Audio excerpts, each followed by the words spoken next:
This video was produced by the UCD Maths Support Centre in conjunction with the UCD Access Centre. Please see video on margin of error and confidence interval for population proportions before continuing, as well as hypothesis testing. From the central limit theorem, when n is equal to or greater than 30, we can show that the sampling distribution approximates to a normal distribution. As previously mentioned, for confidence intervals, we normally set a confidence level of 95%. This means that for 95 samples out of 100 samples, we would expect our true mean to lie in the constructed confidence interval.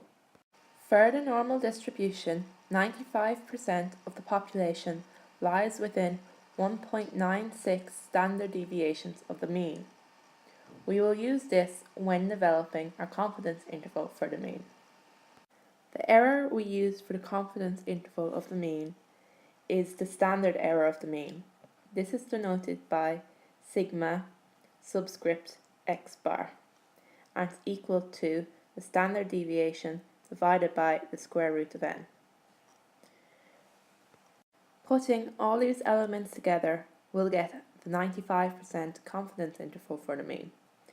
The confidence interval for the mean is given by the sample mean minus 1.96 times the standard deviation over the square root of n, which is less than our mean, which is less than the sample mean, plus 1.96 times the standard deviation divided by the square root of n, where the standard deviation sigma is the standard deviation of the population. This formula could also be represented by x bar plus or minus 1.96 times the standard deviation over the square root of n. Now, let's try looking at a question for this. The question states that a survey of 300 randomly selected Sunday shoppers on Grafton Street showed that the mean shopping spend was €134.5. The standard deviation was €12.5. Construct a 95% confidence interval for the mean amount spent on Sunday on Grafton Street. Taking a look at our confidence interval formula, we need to calculate the standard deviation divided by the square root of n.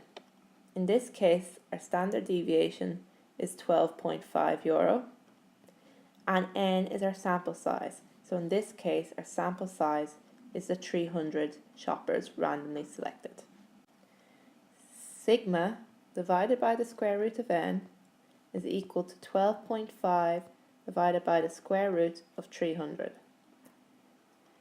And when we do this calculation, we get an answer of 0.72 when rounded. Taking a look at our confidence interval formula, we need to know what x bar is. X bar is our sample mean. In this case, x bar is equal to €134.5. Now we can fill all of this information into our confidence interval. So to start off, x bar is 134.5 and we want to subtract 1.96 times 0.72, our standard deviation divided by the square root of n. And this should be less than our population mean, and this is less than our point estimate of 134.5 plus 1.96 times 0.72. Tidying this up, we will get 134.5 minus 1.96 by 0.72 will give us an answer of 1.4 when rounded, and this is less than mu, which is less than 134.5 plus our 1.4. Tidying this up again, we will get an answer of 133.1 is less than a population mean is less than 135.9. This is the 95% confidence interval for Sunday shoppers on Grafton Street. The 133.1 represents the lower limit of the confidence interval, and the 135.9 represents the upper limit of the confidence interval. If we repeated this experiment 100 times, we would expect our true population mean to fall within our constructed interval 95 times.